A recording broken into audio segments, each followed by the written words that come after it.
Hello everybody and welcome to Cleveland, Ohio. Here at the Cleveland Heights Community Center, South Rink, we have Burning River's B team, the Hazmat Crew, taking on the Naptown Roller Derby, the Warning Sirens. I'm Zero, and the Warning Bells. Thank you, Fox. I'm Zero, and this is Fox here out tonight. We're going to be watching an awesome roller derby bout. Burning River is in orange for today, and we have Naptown in black. So while this first whistle is about to go, we'll be going down the rosters here. I'll be calling the home. Say hi, Fox. Hi, I'm Gal Fox, she, her. I skate with Burning River's B team as well as the Pyromaniacs, who will be playing in the second game of today. That's right. So we have our 1 p.m. game here with Burning River Hazmat Crew, and then the second game at 3 p.m. Yes, and the rolling whistle from Just Tom on the jam timer means that the game is just about to start. We'll go to rosters here in a second.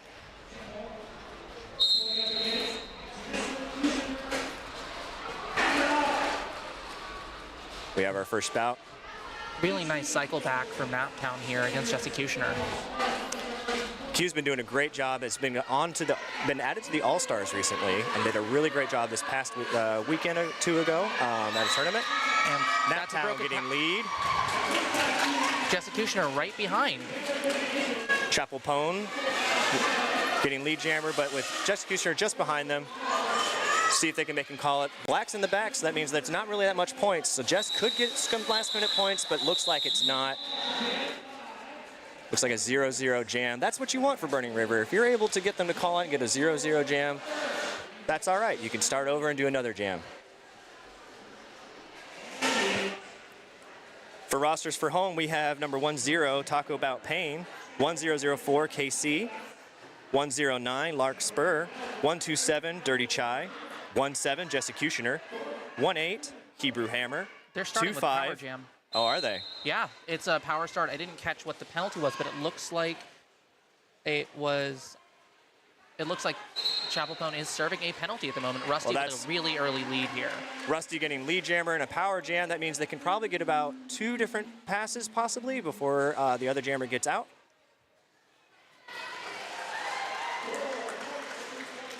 Looks like an illegal contact penalty was called on the jammer, number 96, sitting in the box. So as this power jam goes, to finish the rosters, we have number 3, Baby Ruthless, number 330, Tambo, 412, Misdirected Anger, 443, Prince Slamlet, 669, Lil Pound Cake, 79, Golden Malicious, and 913, Biohazard. Really quick call off from Rusty right as Chapel Pone exits the penalty box as well. As we line up for this next jam, I will go into Naptown's roster. One quick note, I think it's interesting to have called it for when the jammer was still in the box. You could have gone back around to get maybe another additional 4 sets of points because the jammer's still on their initial, so you could rack up maybe 4 or 8 more points in that instance. But possibly trying to reset and get the game going again. Fox, go ahead and take it away with the away roster. Yeah, so for Naptown, the Warning Bells, number 104, Garbage Witch, number 1537, Pedro Smashgal, number 308, Sarge. It looks like number 555, Pink Stitches. I'm going a little out of order, just got lead here.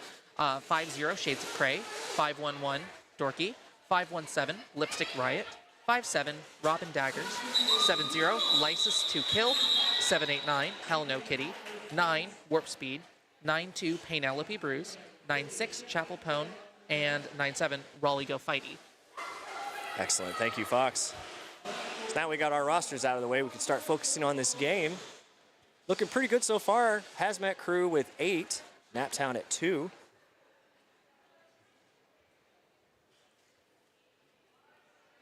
Five seconds called, jam about to start. Looks like we have number 96 back out for the away team, Chapel Pone. Jesse Kushner skating as the jammer for Burning River. Ooh, really great run back from Naptown. Pivot. Very nice break. A directional from Naptown. Yeah, that would be Sarge. Got the directional. And we have Tambo in the box, but we're not sure on what the penalty is just yet. Looks like Naptown is choosing to run the jam, which means that Q came around and got 4 points. Naptown's bench telling him to keep going because the initiator did go down, so the jammer could come back in and not get that penalty. That's a no pass, no penalty. Both teams starting down in the box as well. Looks like Sarge is going and Tambo are going to have to serve the remainder of their penalties as the... Oh, did Tambo? I think Tambo didn't get a penalty. Correction. Oh, Tambo was released. It must have been rewarded an error. So the pivot still is definitely in the box for Naptown. That's Sarge, number 308. That previous jam, we had 8 points for Naptown, but 4 given to Q. So we're still holding on to that lead, 12-10. We have Rusty jamming for Hazmat Crew. And Lysis to kill for Naptown. Oh, back block penalty being called on Rusty, number 27101. That gives an opening and lead for Naptown's jammer. Black blockers in the back, orange blockers in the front, setting up for that offense. They have the 2-and-2 offense, classic offensive move. The Burning River Wall doing a very nice job of staying in the way of the right skater here as well. So we have a nice solid tripod set up. Oh, but Naptown able to ride that line on that outside edge, getting through for 4 points, coming back around for another one. But Rusty is back in the mix, but is still on their initial pass. It's like Naptown coming to the outside at this top apex, making it right through for another 4 points. Beautiful slide from Rusty on that outside. Re-entry with a no pass, no penalty. Great re-entry from Rusty. Good awareness knowing that that blocker went down, so they could re-enter legally, no problem. They're past their initial on their scoring pass, coming around for points, but Naptown deciding to call it before they could get any points. That's a 12-point jam, the highest so far this game, putting Naptown at 22/12. It's like lining up, we have Sarge jamming for Naptown and Larkspur jamming for Burning River. Both jammers starting pretty far back right now. Some jammers like that distance to be able to give themselves speed to just sort of slice through the pack as best they can. I'm honestly a little surprised Rusty hasn't been starting further back. I know that she loves getting a nice head of steam here. Larkspur with a lead though. Larkspur getting lead, but then the foot getting out on that inside, so they want to recycle themselves to make sure they don't get that cut. Not the best situation, of course, because Lark was able to slice through, but now has to go back and fight through those blockers again. Still on their initial pass as well. Goldie with a nice hit out. Great hit from Goldie, running back, getting them outside of that engagement zone. Larkspur is still lead, decides to call it while the jammer's still on their initial. But I understand why. It was a struggle. When you had to recycle through that, you got a strong defensive wall. It really can wear on you a bit, and then you need to take a break. Looks like I'm seeing 3 points coming through for Burning River. You know what? We'll take it. Yeah. 3 points for Burning River sounds good to me. Looks like up jamming, we have Chapel Pound for Naptown and KC for Burning River Roller Derby.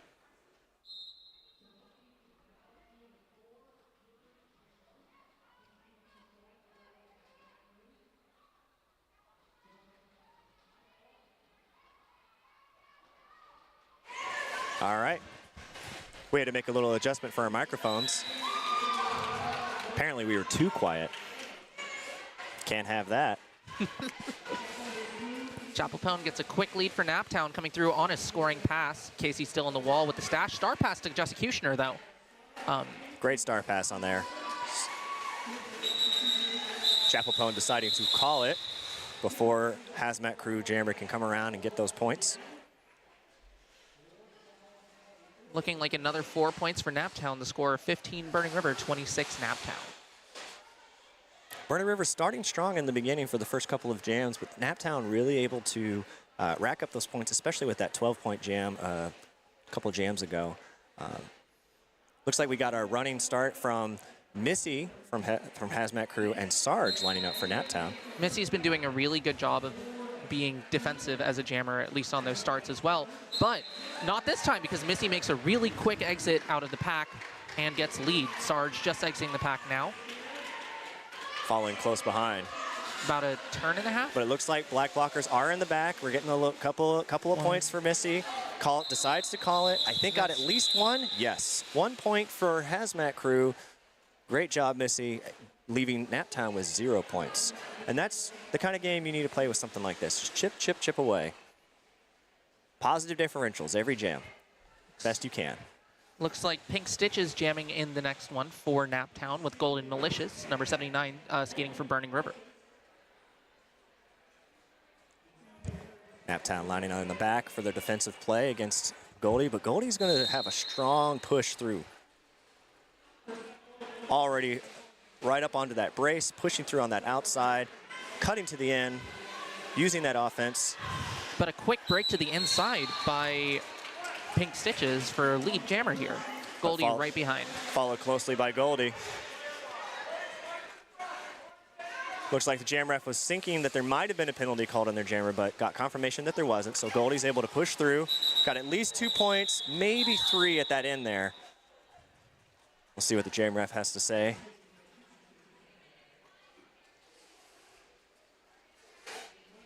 Naptown only getting 1 point. It's looking like 2 points. Putting Hazmat at a +1 for this jam.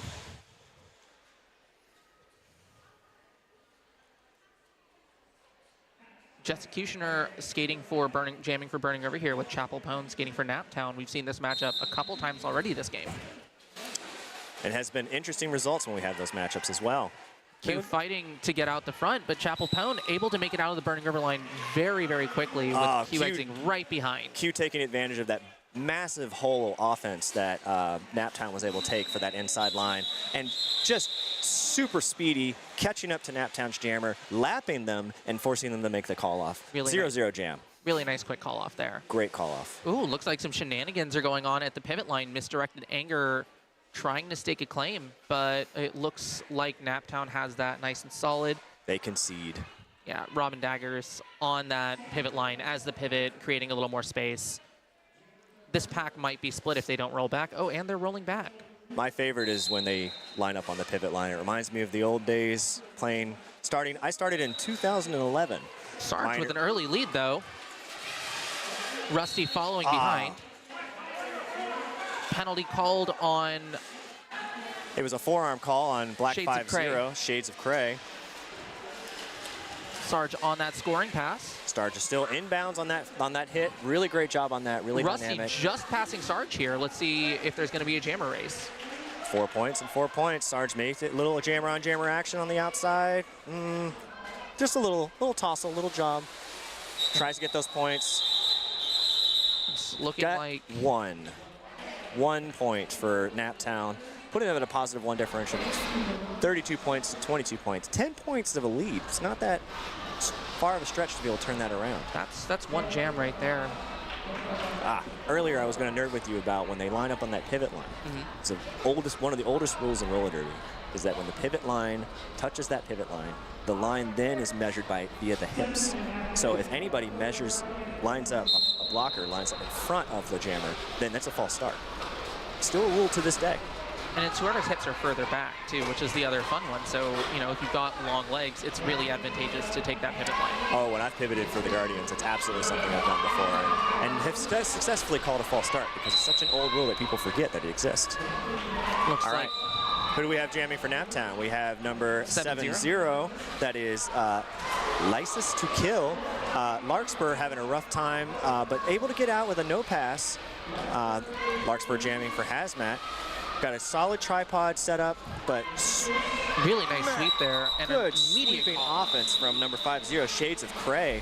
Literally taking on 2 to 3 blockers in that one sweep. Almost able to knock out this entire tripod. Putting Naptown with 4 points in that jam, and 0 for Burning River.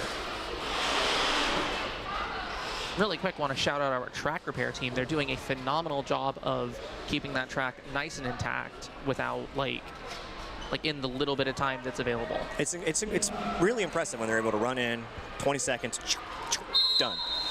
It's very Wimbledon-y. A little bit, yeah. That's what I like to think of when it's my job.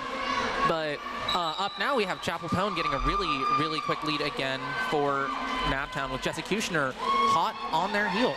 Great recycling offense from Hazmat crew to get that jammer out. Looks like they're trying to hold a couple people here to at least nab a couple points.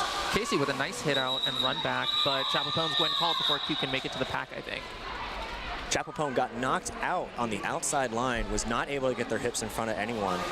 So the jam ref has called 0 points for that. But we have an OPR coming in to confer whether or not the hips passed. And looks like the confirmation is confirmed, 0-0 jam. It seems like that's the metric for anytime there's a Chapel Pone and Q jam. They've been very even. But here's another rematch, Misdirected Anger and Sarge with a whole lot of space between them and the pack. Both of them wondering if the jam started. It did in fact start. So now they're actually starting slow, engaging, and immediately getting out of this pack. Slicing right through. Sarge seeing if they could use their power to get through, but good hit out and run back by from Ruthless. Baby Ruthless. Larkspur coming through. Let's see, blocker number 511, Dorky trying to get some little bit of defense. Beautiful offense from Rusty. With a really nice cycle back there too. That's Missy's second scoring pass we're on now. Currently on their second scoring pass, that is correct. But the Jam are going to play a little bit of defense, but not quite successful. Now has to face against all 4 of the Burning River blockers. Missy choosing to go in and get some points. Oh, the star fell off of their head. Oh no. Unfortunately, you cannot get points when the star falls off your head. You can still call lead. You can call it off. If you are awarded lead jammer and the star accidentally comes off your head, you are not essentially held accountable to that, and you still have control of calling lead or not, or calling it off. But the star is what earns the points. It has to be on your helmet in order to earn those points. So I believe that's what Missy decided to do, knowing that they weren't able to get through and that they didn't have the star anyways. They decided just to call it. Pink Stitches from Naptown getting an early lead, pretty quick lead here as Larkspur from Burning River Fights getting called on a penalty here. Back block penalty called on Larkspur. So this is a power jam for Naptown. That means all defense. This is like sweeping outside defense for Naptown. Ooh, and a forearm penalty Black called jammer on being the Black called Jammer. on a forearm, yeah. So this is going to be a full 2-minute jam. Larkspur is going to come out, immediately release as soon as the jammer sits back down. So the blockers right now are all setting up for a good sweeping offense, but they can't quite get the offense that they're looking for, which is fine. They'll be able to set up something. If Larkspur's probably going to get a power sweeping jam. the in, but getting taken number back. 5-0, able to hit them on that inside line. Now, when jammers rotate from the box, as you can already see, the jammer is standing for Naptown because you serve the amount of time that the previous jammer had. So it looked like Larkspur was only in the box for about 15 seconds or so, which means, guess what? Naptown has now been released. Full 2-minute jam. Penalty called a back block on one of the Naptown blockers.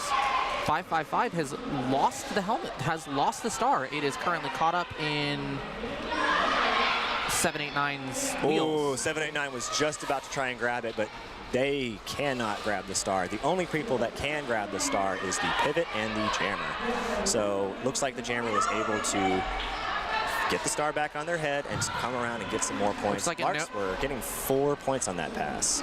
Looks like the initiator of that hit went out just after. It is a 4-4 jam at the moment. Star pass made for Black. The pivot now has the star for Lysis to kill. But that was 2 minutes. But not soon enough. 2 minutes goes by quick. Larkspur able to get 2 more points in that, putting Burning River 6 points for that jam. 4 points for Naptown for that jam. 40-32. It's an 8-point jam right now, or 8-point game. Yeah, I mean, it's been going really back and forth. These scores have stayed really tight. And then both teams have been doing a really, really nice job offensively and defensively. Looks like KC jamming for Burning River and Chapel Pone for Naptown. Ooh, great use of offense from Chapel Pone. Sarge able to set up, be a solid offense for the jammer to grab and scoop around. It does get them thrown straight into a blocker, a big pack of orange there. But man, this cluster's looking... Casey trying to use Gogo Geronimo as a little bit of situational offense as Naptown's little split here. Oh, and a toe stop goes out. Yes, Sarge able to run them back. Nice re-entry from KC. Still, lead is open for either one of these blockers. Looks like a direction called on Gogo Geronimo as Chapel Pone gets lead. Casey decides to take the hat off, which is the usual strategy whenever the other jammer gets lead, but able to get through on their scoring pass now. Chapelpone coming around, seeing if they can get some points. Probably going to try and scoop up a couple and then call it. Directional penalty called on one of the Naptown blockers, rolling back to try to squeeze Burning River out of that inside to net all 4. Directional called on Warp Speed from Naptown, number 9. That's a full 30 seconds in the box.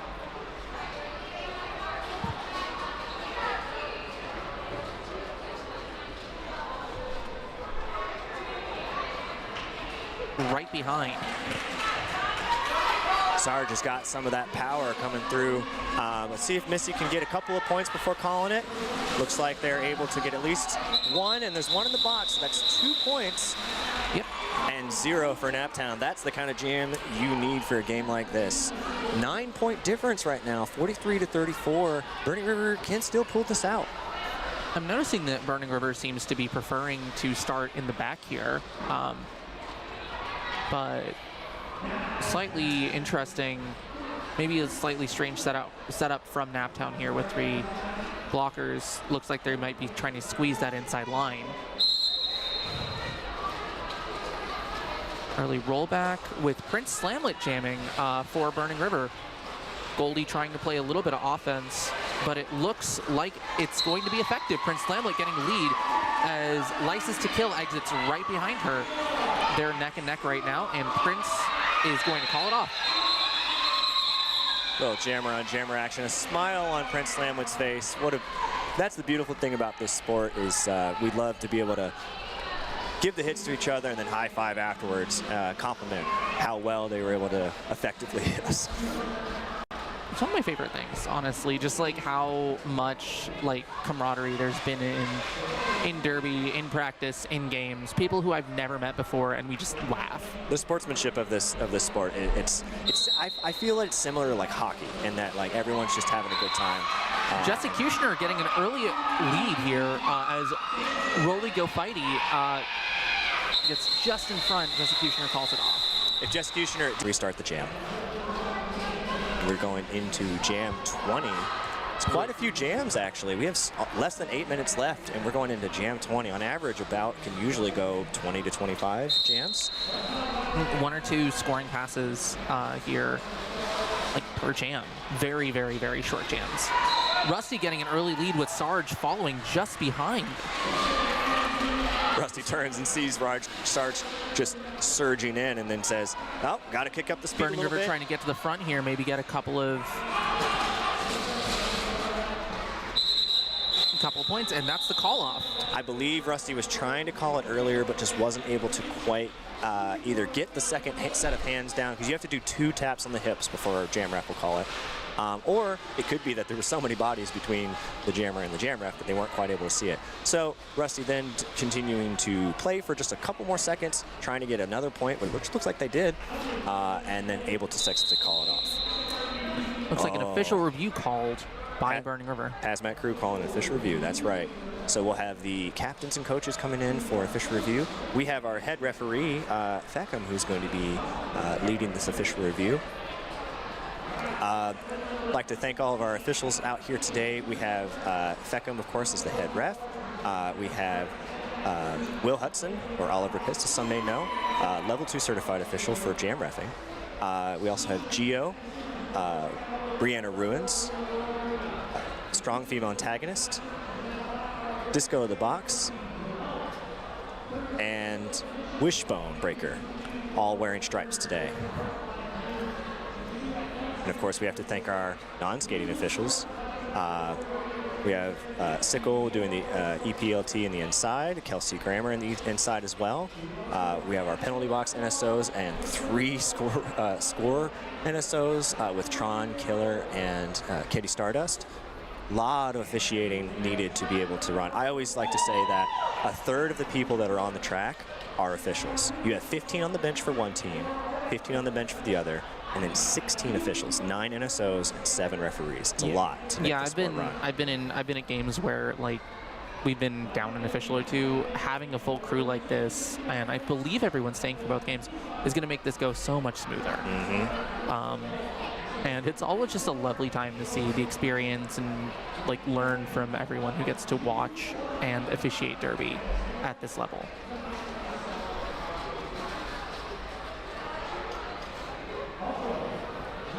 We'll have to see what the official review is about, if possible. As soon as we find out, we will try and tell you.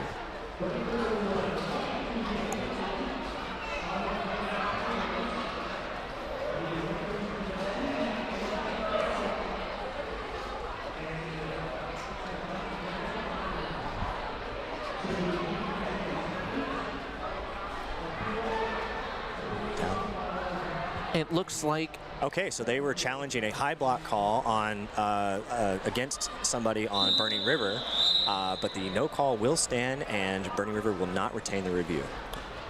Not a bad use of the official review. You could get them in the box and start either on a power jam or with 3 blockers down. And a little breather as well. Absolutely. It looks like Dirty tried jamming for Burning River against Lysis to kill for Naptown. Lysis getting out very quickly while Chai is stuck in that Naptown pack. Naptown coming around, about to get into that engagement zone on their scoring pass, and easily slides through, getting all 4 points. Now on their second scoring pass. Looks like Orange 127 being called on a forearm. So this is a power jam for Naptown. So Naptown going to try and do some sweeping offense on that inside line. Beautiful offensive hit from number 9. Two penalties. 2 penalties for procedure. It looks like the jammer did not exit promptly. Failure to exit penalty, absolutely. When a penalty is called, you need to try to exit the pack as effectively, legally, and as quickly as you can. If you take your time or shorten the distance to the box by staying on the track and not going into the OPR lane, you could be called on a failure to exit penalty. Another penalty called on a Burning River skater, 7-9, going to the box for a direction. Goldie in the box, that's the pivot in the box and the jammer in the box. And they're going to start there too. I think Naptown deciding to call it, getting a 12-point jam out of that.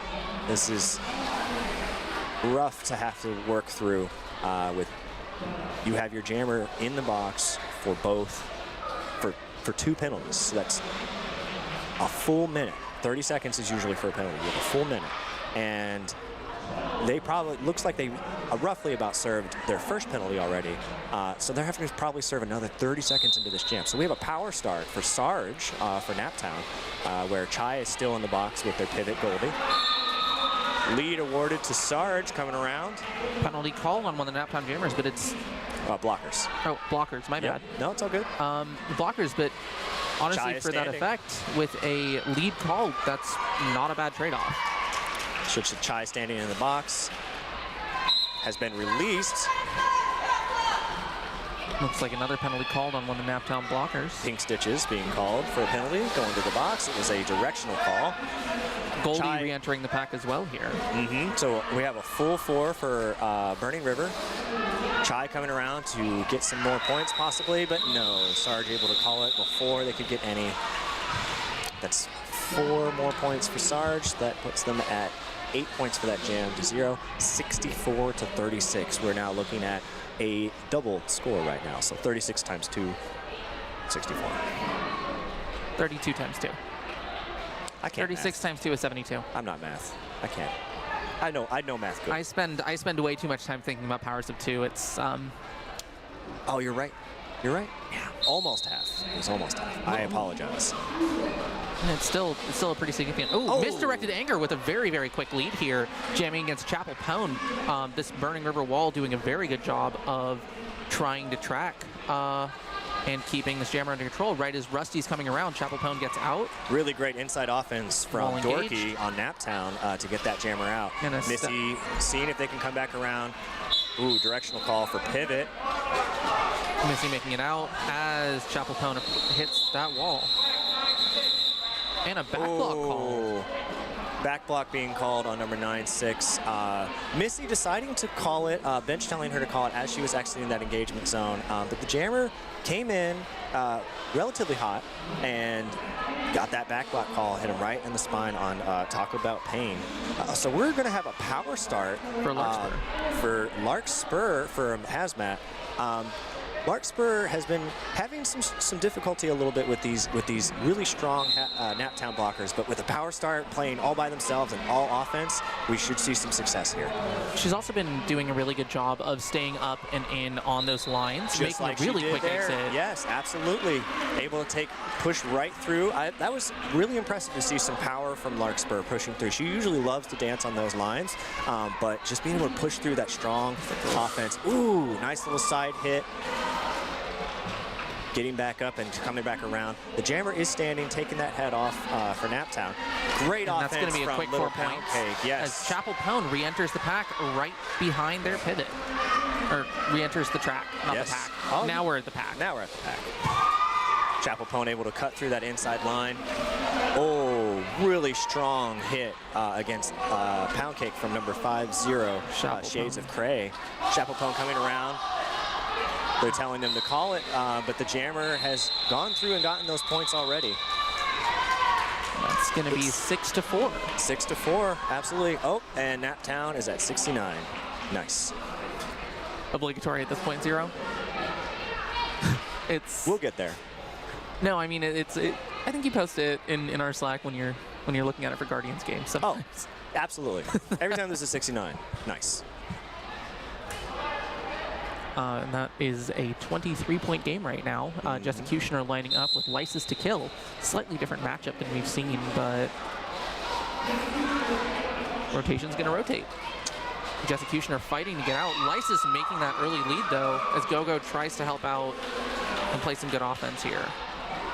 I believe one of the quickest things that Burning River could maybe make an adjustment for is having them call it just a little bit sooner when that other jammer is coming around, because Naptown has been really successful on coming in and scooping up those last 2, 3, or 4 points.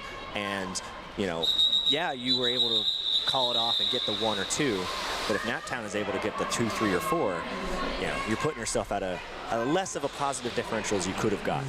32 seconds left in this half, though, so probably going to get at least get one more jam. Oh, absolutely. We'll get at least one more. And Q was able to make it out there with a really nice stash, star stash and exit. Rusty for Burning River and Dorky for Naptown lining up here. Rusty towing that line. Getting a little bit of speed coming in sideways for that hit. Making it out very quickly. Dorky getting cycled back by misdirected anger. Great job from Dorky, realizing that they were going to get a cut if they had continued to complete that action. Rusty staying in bounds, pushing themselves through, getting those 4 points. Dorky on the scoring pass. Yes, chasing down Rusty. I think there's a little gap. If Burning River can get in front, that should be at least a couple more points here, but it looks like Naptown's not going to. Looks like the bench is telling them to tell them to push it.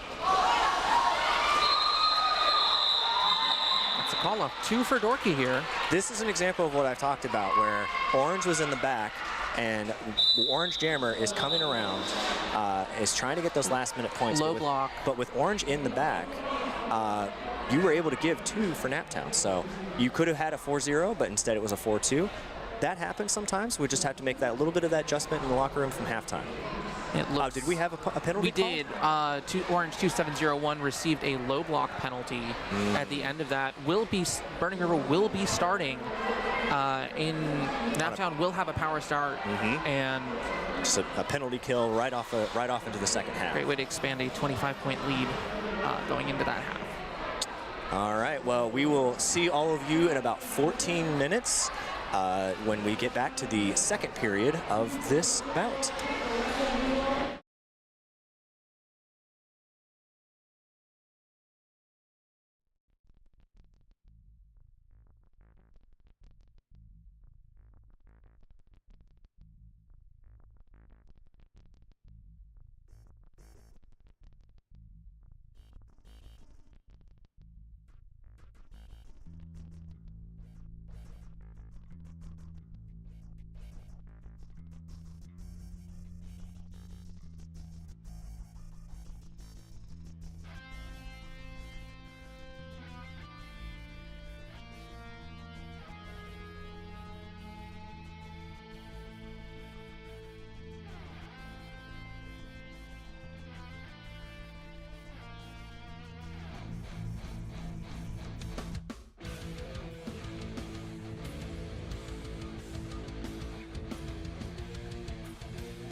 Rusty starting middle. All righty.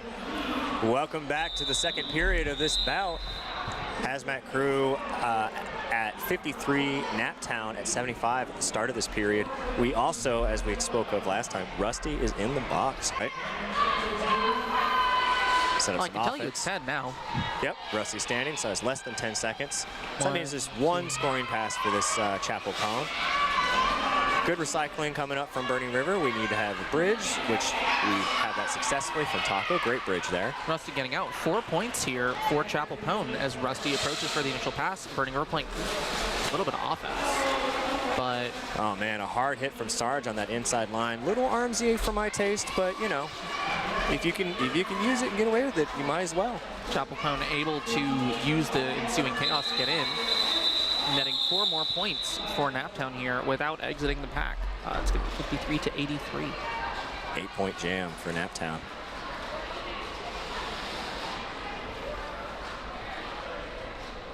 Larkspur for Burning River jamming against Sarge. Yeah, Sarge. Yep. Sarge up on the line for Naptown. Naptown still staking their claim to the pivot line here as they roll back. Almost as if it's a choice. They want to take that front and keep Burning River at the back. It does seem to be like it's been relatively successful for them. Larkspur engaging the Naptown wall, but Sarge making out very quickly, even with Goldie chasing right up into that first turn. Larkspur making it out of turn 2 as Sarge comes around the pivot line. Naptown fighting to get in front and approaching. Burning River split off. Really fast speed, just a little too quick for Burning River to be able to come up and catch them. And that's a nice 4 points. Nice solid 4 points. That is a textbook jam. 4 points for Naptown, bringing it to 87 over 53. I know it's been 2 jams, but I haven't really seen anything that even looked mostly penalty. Tambo starting in the back here, maybe some offense for Burning River. Earlier, I saw a little bit of arms happening from Naptown blockers, but overall, I think it's been a pretty well-run game, and the calls have been made. When the penalties are happening, the calls are being made. We have a really solid crew. Speaking of, though, a penalty issued against Naptown. Jessicutioner getting lead as License to Kill is pushed out of the pack by, I want to say that was Robin Daggers with the assist there. Q coming around nice and fast, but it looks like License to Kill is also very quick. Orange in the back. See if they're going to make them call it. And they do, but not before Naptown's able to get 4 points and Burning River gets none. Another example, as I mentioned, when the jammer is right behind you, to just let it run for one more. You could get the 4-4, which is basically a 0-0 jam, or if you're able to get out ahead, you can come back around and scoop a couple more points up and get a positive differential out of it. But instead, in this case, unfortunately, we were able to get 0 points for Burning River and 4 for Naptown. Looking like misdirected anger against Chapel Pone. We've seen this matchup a few times as well. I think I sound like a couple of times. Yeah. Misdirected anger getting a really quick lead here. Also sounding like a broken record because Missy has been getting lead really well and really successfully. So she's coming back around for those points. Chapel Pone still on their initial pass over on turn 1. Slamlet and Baby Ruthless doing a really good job with this contain. Baby Ruthless with a really nice run back. Missy getting out toward the fronts, rounding round 2. Pivot from Naptown trying to catch up, but couldn't quite get him on that engagement zone. So Missy's coming around for another scoring pass. Second run back by Ruthless here. Sarge doing a strong hit, running that jammer all the way back past the engagement zone. Out of play called from the referee. They set themselves back up. And a star pass from Naptown. The star going to Rolly Go Fighty. Another penalty called on blocker 9 from Naptown. That is warp speed. Head to the box at warp speed. Warp factor 9. I imagine that's why they have the number 9. Yeah. Live long and prosper, my friends. For the folks at home, I have to do that because just in case Wicked's watching, hi Wicked. Just in case, that was a Star Trek reference. We all know this though, I think we're all nerds. That's the beautiful thing about roller derby is we have a lot of unique people in this organization from all kinds of different fandoms and sci-fi, fantasy, or As we're getting into this jam, Sarge getting a quick lead call for Naptown as Golden Malicious for Burning River is still engaged with the pack. A really, really powerful hit there. Just powering through like a wrecking ball, just a tank through Naptown a cycling bank. up here. Ooh, lovely hit, side meet from Pound Cake. I don't believe any points were wrapped around on that one. I don't believe so. Maybe like 1 or 2. Oh, it looks like Jam Ref's going to confer on the outside to double check for some points to see if they got any. But able to call it off before Burning River was able to get any points on their scoring pass. Naptown's been having this really, really effective impulse to just get up front once they lose their jammer, once they lose the Burning River jammer, and it's serving them well with those extra points coming in. 2 for Naptown here, it looks like. Yeah, two points able to get scooped up. Good to be able to confer with your outside pack referees. They have really good position on that outside to make sure that those hips got in front and those points were earned. It's like Lysis to Kill jamming against Jessexecutioner. Naptown and roller derby respectively. Jessexecutioner making yet another quick exit here with Lysis right behind. We've seen this jam a couple times. Let's see if Burning River can do something a little different here, trying to contain a couple jammers for some points with a split pack. And Fox, I think you're right about what you were saying, that Naptown will try to... it's going to be a late call, maybe? They'll recycle up to the front and keep running that pack up and keeping Orange in the back. Burning River 2, Naptown 4. And this is a great example of why they do that. Because again, whenever we have that pack moving and the Orange get stuck in that back, even though Burning River is scooping in and getting those last two points, Naptown is just able to push right on through and get 4. Misdirected anger against Chapel Pone yet again. Very excited to see how this turns out because it's been a phenomenal matchup pretty much all game. Well, since we ended up with Missy jamming against Chapel instead of Q. Missy doing a great job pushing through that inside line as they round turn 1 into turn 2. Stretching that pack out, staying in and upright as Naptown comes in to play a little bit of offense, making sure to set up really nicely to avoid that directional, getting Chapel Pone out here. Missy coming up. Missy coming around. Naptown, of course, doing their classic run up to the front. Missy doing a strong side hit on number 9, getting all 4 of those points, calling the jam. That's a 4-0 jam. That's the kind of jam you want to see from Burning River for the rest of this game. 67-97 right now for the score. 67 Burning River, 97 Naptown. Burning River just needs 2 more points to make it nice. We have Golden Malicious jamming for Burning River against Sarge for Naptown as that 5 seconds is being called by Tom. Naptown rolling back, Larkspur trying to keep that inside line open. Sarge breaking to the inside really quickly here as Goldie pushes forward. I am doing way more play-by-play than I thought I would here. That's all right, Fox. We appreciate it. No, absolutely. As Sarge makes it out of turn 1, getting lead, Goldie still pushing. Nice little hop. She's been working on that a lot in practice. And a brief hit out, recycle here as Sarge comes up for that scoring pass. Sarge coming, taking on that outside line. Absolute forearm being made by Sarge there. And that's a power, and that is a penalty called against Sarge there. Absolutely, that was a strong forearm. Almost grabbed the blocker and pulled them down on the way down. If there's any time that I would call an official review, I believe for me that would be the time I would call one. Orange 7-9 receiving a back block. We're going to have a very, very quick swap in a full 2 minutes. I mean, we were going to have a full 2 once Sarge went in anyway. But that's true, but the penalty that Goldie has to serve is only for about probably 10 seconds, which looks like they're already standing. So, so we'll have a full 2-minute jam. We have 50 seconds left in this jam. Larkspur doing a really good job of staying up in front here for Burning River, in front of the remainder of the pack. Goldie on their scoring pass, so could get some more points out of this. Sarge also on a scoring pass here, I believe. Maybe not. Nope, Sarge is still on their initial apparently, and is on their scoring pass currently. They may be able to get a couple of points out of this. Goldie making it out of the pack here. Also on their initial, so there were no scoring passes. Low block being called on Sarge. Second penalty on Sarge this time. 17 seconds left in the jam, so Burning River will have a power start unless it's overturned in some capacity. True, but only for probably about 10 to 15 seconds, but that's still good enough to be able to get you lead if you can. Goldie being hit out here, doing what she can. Full 2-minute jams are rough, I will say. Oh, yeah. Jam ref taking a second to think about. Yeah, 2 points. Nice. That's what we wanted. I said it first. Hey, you can have it. That's all good. I had the last one.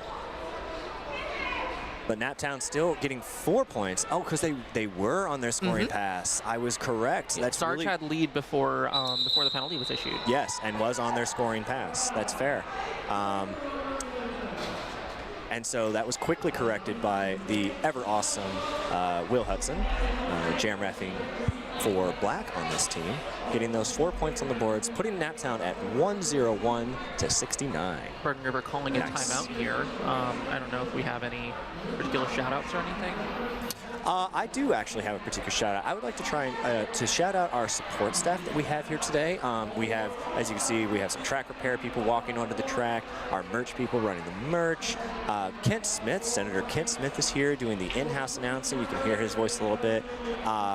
We have Paul here doing the AV, so all the music during the downtime and stoppages, which has been really great. Lots of things, lots of little background things, more than just like the officials, the ones in stripes and the ones in black, going around making sure that the game is successful. Couldn't do it without them. We really appreciate our volunteers. And I'd like to personally give a shout out to Gerard, who is running our stream. The Cleveland Guardians were asked to run the stream by Burning River, and we were happy to do so to help our partners out. It's been a really great experience, and he's been crushing it on the stream. So absolutely. Looks like Rusty starting up here with a power jam situation. It's a power start, because Star's just going to start in the box. Very tightly packed in. But again, probably for only about 10 or 15 seconds or so. Rusty's got a strong push through, going around. Turn one, getting lead jammer. As Sarge stands. Sarge is standing, but they're on their initials so that you could get those points. So Burning River setting up for offense, coming around. 1, 2, 3. Ooh, and a really nice hit out by Pink Stitches here. With a no pass, exiting 4 points. That was beautiful awareness from Rusty. Pink Stitches, number 555, getting called for a forearm call. Rusty, knowing that call happened, could re-enter and keep going. Comes back around. And that's a start pass for Naptown. I missed that completely. Oh, beautiful. I love, those are the best kind of start passes when they're sneaky. Rusty coming around. The pack is lining up on turn 3, coming around getting those points, and then decides to call it. That is exactly the kind of style that you want to be playing for a game like this. That's an 11-point jam for Hazmat, which I believe is the highest point jam that Burning River has had this entire game. That sounds right. Definitely this half. Oh, for sure this half, absolutely. We're also not too far into this half. We're only on jam 9.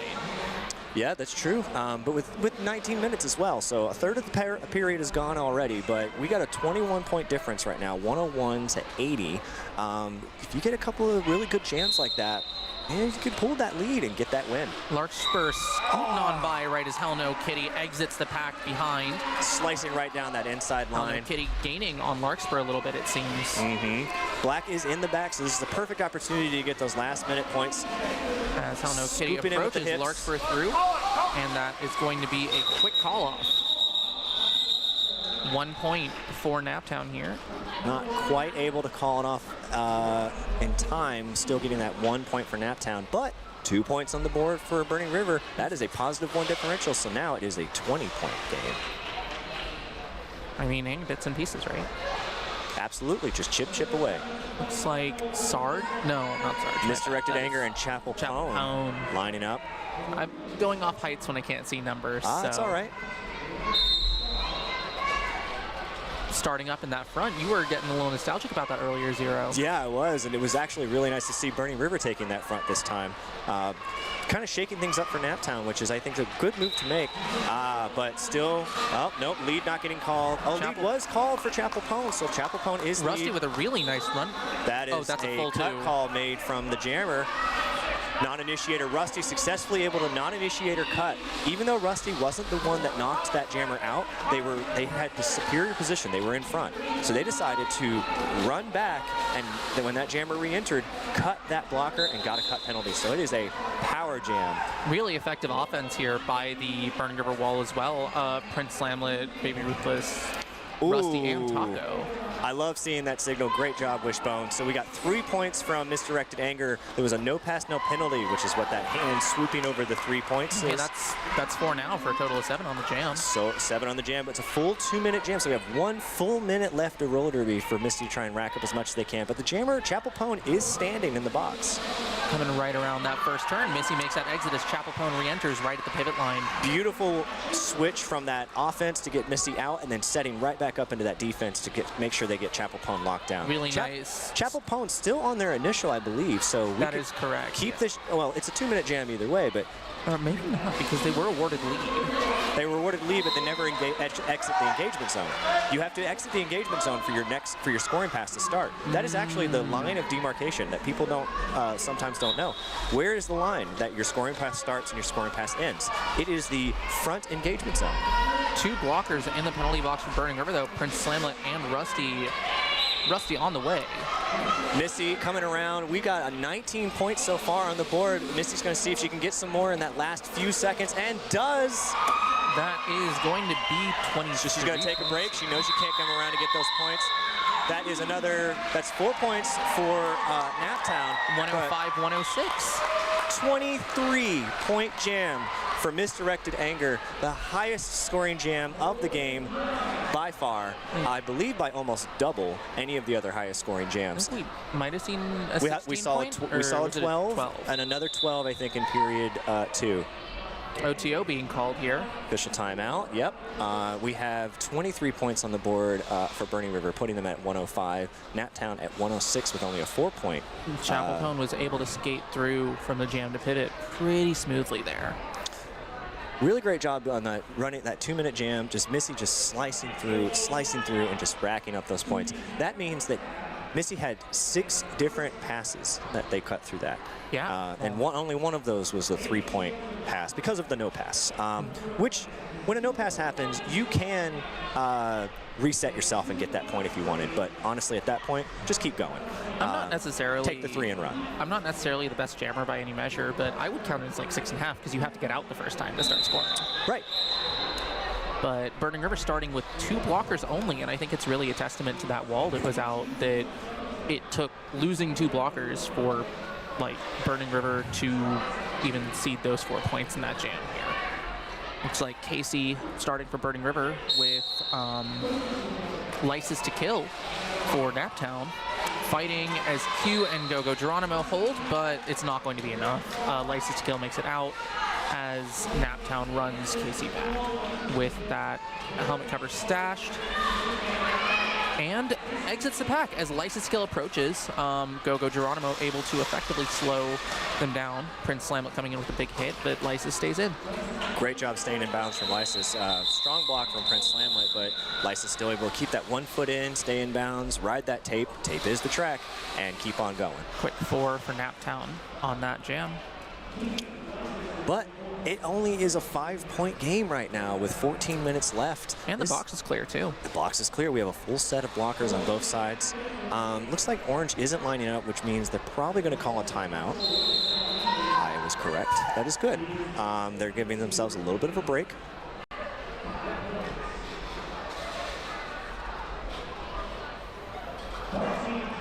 Looks like we have a pretty good showing. Like all of the bleachers that are trackside are looking pretty full. And we have some people who brought their own lawn chairs, which is always really fun. It's nice to have trackside seating. Oh yes, absolutely. It's kind of the old school derby way in a lot of ways. A lot of places aren't used to having those bleachers, so they just bring the lawn chairs by default. But it's nice to have these bleachers, like a nice good angle, be able to see the game, watch the track. But to switch things back to the action happening in the game, I think Burning River's doing a great job with the adjustments they've been making, especially with that really strong power jam, power jam, but also it was a full 2 minutes. Misty was the best kind of jammer you could have for that situation, and racking up all the way up to 23, making it into a 1-point difference. Naptown only getting 4 points in the second jam after that, putting it at 110 to 105. We're going into jam 13. Larkspur jamming for Burning River with Pink Stitches jamming for Naptown. Burning River set up in that front again. I think setting up in the front has been one of the changes that Burning River's made that has been more successful for them. Larkspur making it out the front of the pack, receiving lead here as Pink Stitches fights, stays in and upright. Perfect example of why that worked, but also really great offense from number 9-7, Rolly Go Fighty against Goldie. Naptown cycling up. Yeah. So we're about to see whether or not points and call it is what's the call made, but at that point, again, I would keep the jam going. You gave 4 points over to Naptown, and I think they 4-2. 4-2. So this again was one of those examples where you want to get the hit it and quit it and get those points. I understand that, but at the same time, like if you know that your orange is in the back and that your jammers, the opposing jammer's right behind you, keep on going. See if you can at least make it a 4-4. Well, a bit of interesting stuff going on here. Casey staking a claim to the jam line, as is the Naptown pivot, number 5-7. Who is Robin Daggers, Burning River yielding it, rolling back onto Sarge as Jessecutioner hits Naptown pack near the front. No pack called. It looks like Naptown still engaging. With a failure to reform called.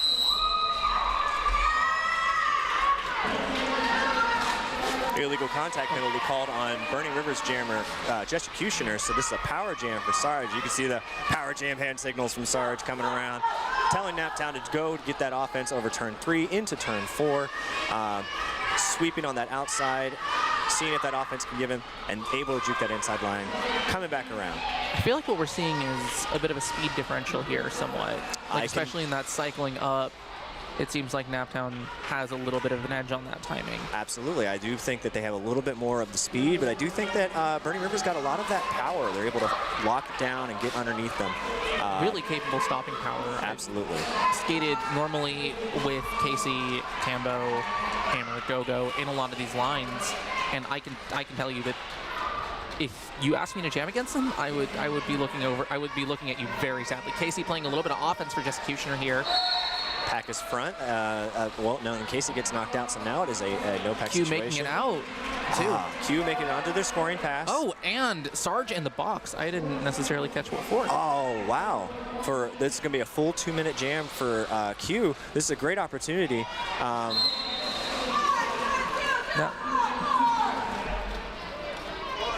Casey getting a forearm as well, it sounds like, but that looked like a back block on Sarge. Sarge is now at 5 penalties. They've been playing really aggressively this whole game. And all the calls that have been made have been nice, solid, strong calls. Sarge re-entering now. Oh, yep, re-entering into the back. Sarge is on their scoring pass for this. 8 seconds. Now Q is coming out. Probably does not have enough time to try and get any more points, so he's going to take a break, and then Sarge is able to cut through, get those 4 points. So it's going to be 7-12 here. 114 to 126. Hey, that's my number. It is your number. No one ever wants to see my number on a scoreboard. I'll tell you that. Yeah, sometimes it's fun, like when the jam's over and you have 0 seconds left. Well, and if it's 0 followed, like behind maybe another 1. 0 and another like 2 or 3. So you got 200, 300 points in the scoreboard. Maybe a 4 if we're feeling lucky. Yeah. Lysis to Kill lining up against Misdirected Anger here. Very, very dense pack at the back. Larkspur getting up in front of the Naptown wall to try to keep a little bit of control for Burning River as both are fighting.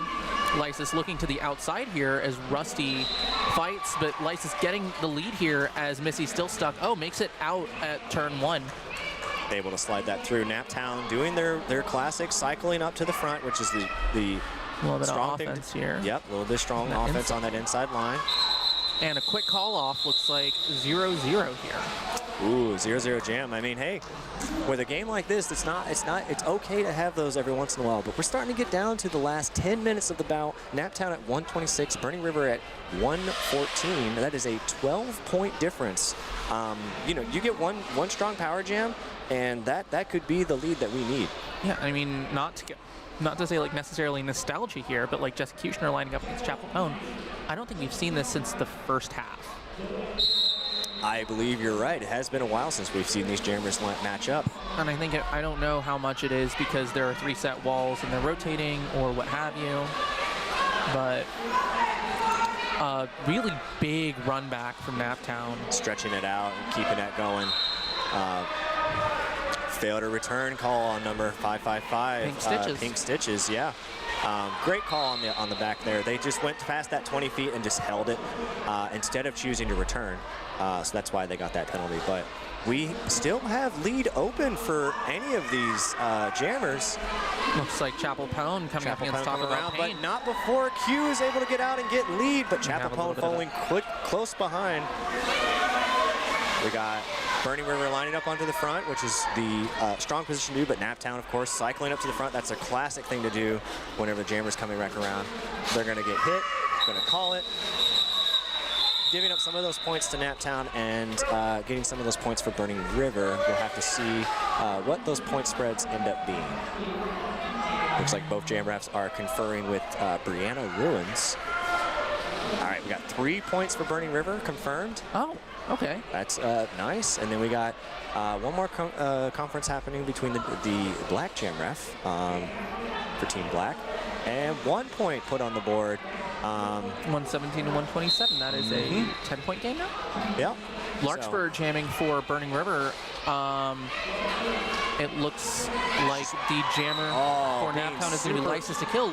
Lark making agile. it out. Yeah. As Lysis hot on her heels. Prince Slamlet returning. It's been great to see Larkspur like doing some of that dynamic jamming, like not just riding those lines, but just Lark netting that first point. A lot more laterals, pushing through, deciding to call it. But not before we were able to get 3 points on the board. Oh, sorry, 2 points on the board for Naptown and 3 for Burning River. This is one of those examples again where I think maybe running that jammer a little longer. Larkspur was having some momentum and having some speed, could get through, get those 4 points, and come back around and maybe get a couple more while Burning River has that jammer locked down. Either that or a very slightly earlier call off. One of those two. I believe that would be something that would help as well. Just being a little tighter on those call offs. I can agree with you on that. Because I know Lark was able to get net that first point before Lysis was even made contact with Burning River's back. Official timeout is called. Hey, 9-point game. It's a 9-point game, 129 to 120. I love seeing like a close derby game like this. Although Naptown has been able to maintain that lead pretty much since the first 3-4 jams of the game, and just is able to keep that locked in. I think the cycling up to the front has been working really effective for them. And like you said, I think they have a little bit more of that speed, whereas we have a little bit more of the holding power. I mean, I know Burning River as a whole, we've been working a lot on our offense, on our positioning, on our flexibility. And I think it is really showing. Absolutely. It's good to see some versatility from a lot of our jammers and blockers as well. I was just complimenting Larkspur earlier, but a lot of our blockers have been doing really great, strong dynamic, flipping and switching around. It's been really strong.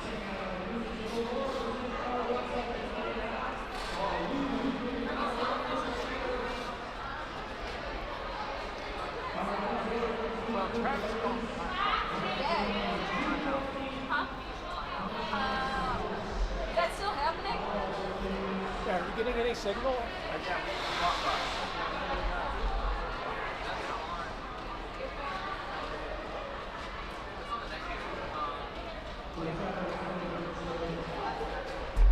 Can I take a look at things over there?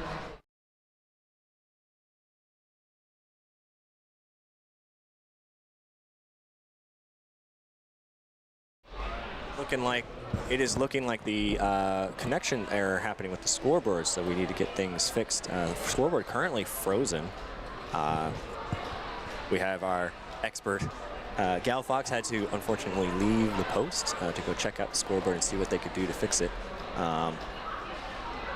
This happens sometimes, of course, in roller derby. Oh, the classic not connected. You hate seeing red on the scoreboard screen. It's unfortunate.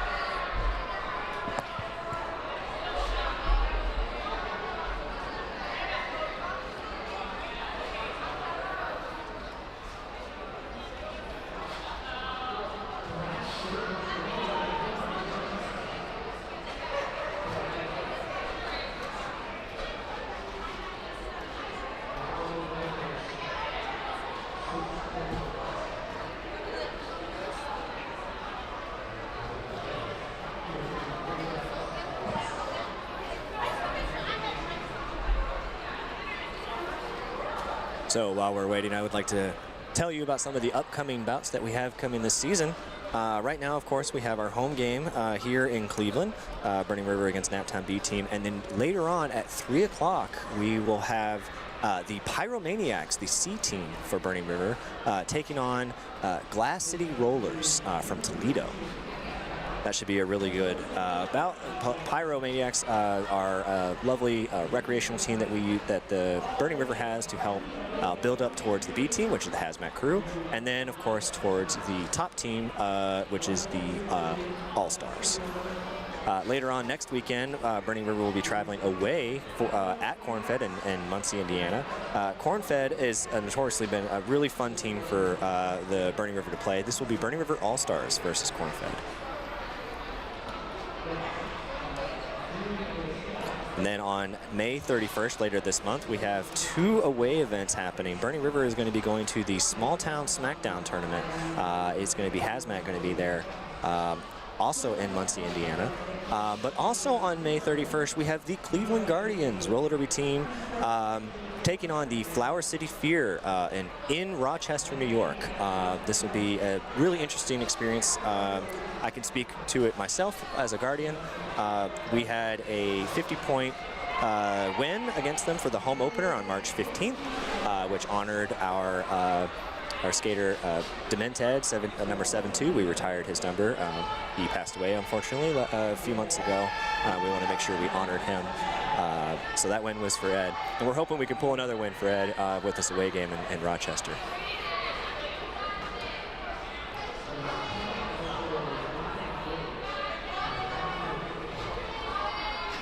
Burning River's next home bout will be on June 21st. It'll be their Pride bout.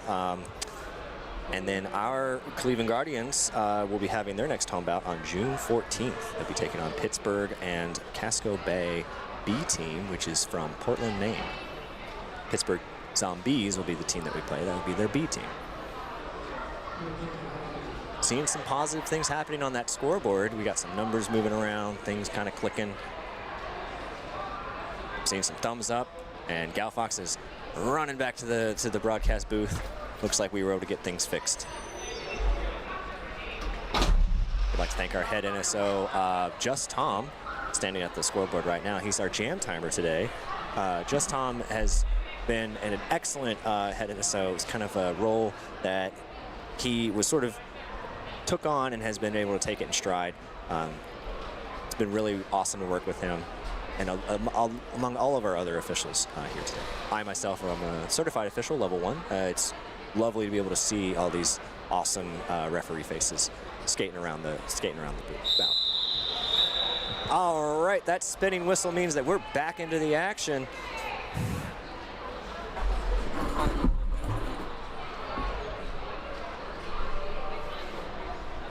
Gal Fox, welcome back. Hi, I'm back. That was a fun little adventure. Well, you know, networking errors can happen sometimes on these things. You know, as we said earlier, it takes a lot of different bits and bobs to make roller derby happen. Volunteers, officials, etc. This is a volunteer sport. We do this for fun. We pay to play this sport. It's a really good time. And also, completely unrelated, speaking of volunteering, the application that we use for scoreboards and everything is something that was developed specifically for roller derby. It's called CRG. It is an open source project, and I believe contributions are encouraged. It's all on GitHub. It's really cool. Yeah, absolutely. They just recently had an update, which I believe has caused some networking issues here and there. We actually had that happen when we were at the away game in Toledo with the Guardians. Yeah, we had the scoreboard. Toledo or Toronto? Oh, yes, it was Toronto. You're correct. I was just talking about Toledo while you were gone. We were going to be, that's the next game, of course. But anyways, while Guardians were at the away game in Toronto, the scoreboard went down for, I think it was like 15 to 20 minutes, to the point that we were considering like canceling the game. It crashed, they rebooted it, it crashed again, they rebooted it, it crashed another time. Thankfully though, our lovely certified NSO, Kitty Stardust, who is also on the scoreboard operating right now, they were able to use an older version of the CRG and get the game running again. Yeah. And I can get into the technical details, but I think you all want to hear about Derby. Misdirected Absolutely. anger lining up against Pink Stitches here as that jam starts. Naptown rolling back on Missy very slightly here as Pink Stitches pushes. Looks like that pack's going to need, Taco About Pain doing a really nice job with the bridging as Pink Stitches gets a lead. Really great snapback offense from Burning River to get Misty out. Pink Stitches coming around to turn 1. We got the pack over here on turn 2 into the straightaway. Making contact with that wall and calling off. Around. Not enough time for Missy to be able to get any points, and then 2 points on the board for Naptown. This puts it at an 11-point difference. All right, so next up we have on the jammer line, we have Jessecutioner. And for Naptown, not quite, wait, hold on. Dorky up on the jammer line. 5 seconds called. Jam start.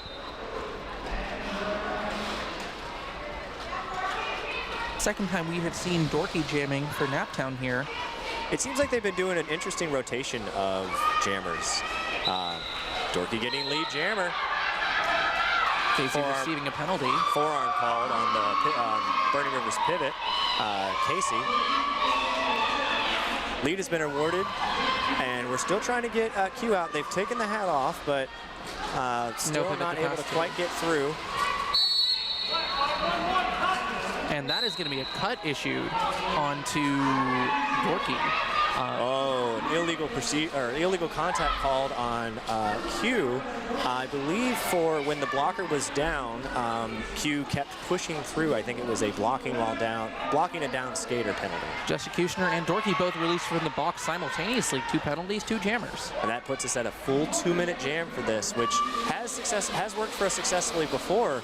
But we'll have to see how well we're able to lock this jammer down and get some of his points. This may be the jammer that you would want to be able to get this power jam. Oh, absolutely. Q has been doing a really, really good job of staying strong here. But it looks like this pack is being split. Casey playing offense up in Naptown, but Naptown's bridging for Burning River. Casey doing a great job bridging that tripod into the back. Jessecutioner making it out. Casey coming to help. Shout out to Gogo, Tambo, and Biohazard here for a really, really solid wall. Ooh, a back block being called on Dorky, so that's going to put another power jam for Burning River. That's the kind of power jam that you want. And assuming that our jammer does not get a penalty, this could mean that we would start with a power start for a few seconds. It would appear so. Jessecutioner working on making it through here. Really, really rough wall to be skating against. Burning River bridging back.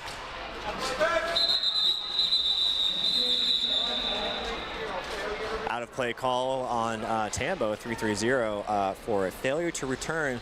Burning River deciding to sort of bridge back and just sort of hang back. But unfortunately, Tambo went a little too far back, and when an out-of-play call was made, did not make an attempt to return, and thus got a penalty. Looks like Larkspur jamming for Burning River here. Golden Malicious set up inside the Naptown wall. Going to come in like a wrecking ball, I'm sure. We have jammer in the box for only a few seconds, so can Larkspur get lead out of this, or is Dorky going to be able to get out of that box and get lead themselves? Larkspur getting run back here by Sarge as Dorky exits the penalty box. Still in that jam pivot section as Dorky approaches. It looks like there's a sweep. Dorky going down here with Goldie. Larkspur being called on a cut penalty, riding those lines, and then a non-initiator Naptown skater going back. Dorky also receiving a cut here, though. This is a lot of penalties. Another full 2-minute jam. I would not want to be jamming two full twos back to back here. Larkspur being released from the box still on their scoring pass, but no lead can be awarded. They both lose their chance to be lead. Interesting tactic, 7-0 coming around and blocking, and then the pivot, Sarge, pushing the blocker into the opposite direction into the jammer. Not a strategy I've seen that much before, potentially giving their blocker, number 7-0, a directional call. But luckily, it was not too much of a directional to be called, but an interesting tactic nonetheless. Speaking of directionals, penalty issued on Burning River's pivot for a directional hit. Sarge receiving a star pass right behind Larkspur. 35 seconds left in this jam. Naptown has netted 4 points here. Looks like Lark coming through to try to get some points on that inside line, getting hit by Dorky. Burning River, Lark is on their scoring pass, so they can try to get as many points as they can in this 2 minutes spat. Let's see, they got 2 out of there, and there's 4 right there, so that's... Sarge making it through, getting another 4 for Naptown. Currently, I believe it's 8-4. Wrapping around to turn 4 into the straightaway. Sarge getting through, getting at least 3, 4 more points there. Can Larkspur get those 3 last seconds minute to go. points? 2, 3 seconds, 2, 1. Might have gotten that last point. Yes, they did. They got 1 point on that last little pass. It's like from... Yeah.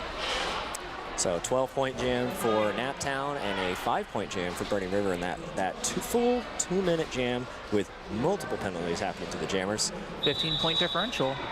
Official review called by Naptown. Official review being, called by Naptown. Feckham's going to be coming in with the captains and alternates to discuss the penalty or the review.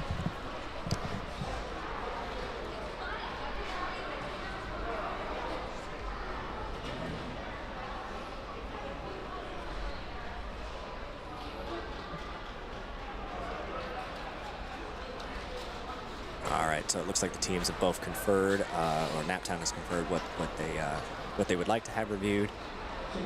Refs going over to discuss it.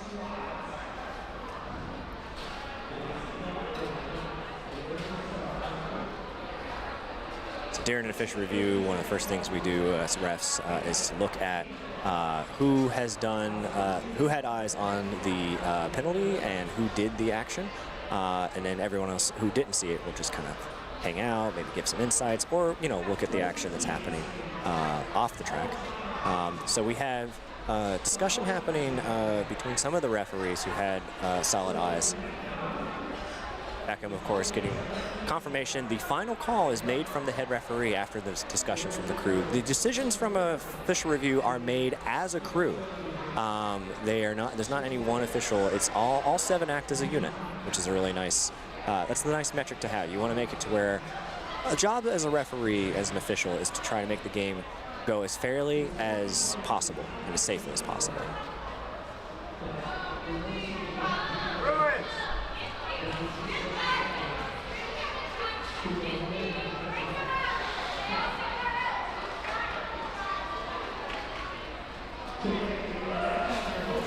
All right, so it looks like the Naptown was trying to call a skating out of bounds or leg block, I believe. Can't remember which of the signals it was. I got a hand signal. I didn't get the verbal cue. Leg block then. Thank you. Looks like they were trying to get a leg block called on one of the Burning River skaters, probably the jammer. But the no call will stand. They do not retain the review. So they do not have an official review for the rest of this period. Not a bad use of your official review, though, when you've only got a minute and a half left in the period. Chapel Pone making it out of the pack against Rust Belt Rider here for Naptown on that scoring pass about to approach. Naptown taking the front as Burning River prepares to take that hit. But Chapel Pone able to just kind of skate on by. Prince Slamlet rushing up. Ooh, getting control of that hit as Rusty comes in. Side hit. Getting a forearm call being called on Rusty. Although the impact was legal, the push from Rusty was not.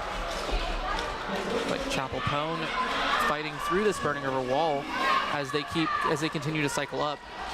Naptown trying to prevent Prince Slamlet from rejoining the remainder of that pack as they go into turn 3 here. Chapel Pone looking at the outside. Good sweep. Cut to the inside there. Good sweep from Warp Speed on that inside line.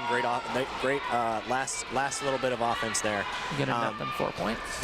I would guess that Naptown's going to keep this jam going for as long as they can. They have the lead. They have lead jammer and the lead of the points. So they're going to call this for the full until the period clock expires, and then call Looks like one of those Naptown blockers going to the box as Rusty makes it out, getting those 4 points. Rusty now got their 4 points for their scoring pass, coming back through again. Clean hit. And that was a call right at time. 2 more points being awarded to Naptown here, it looks like. Putting them at 149. So 132, that's the unofficial score. Oh, one more point. 133. One more point being added for Burning River.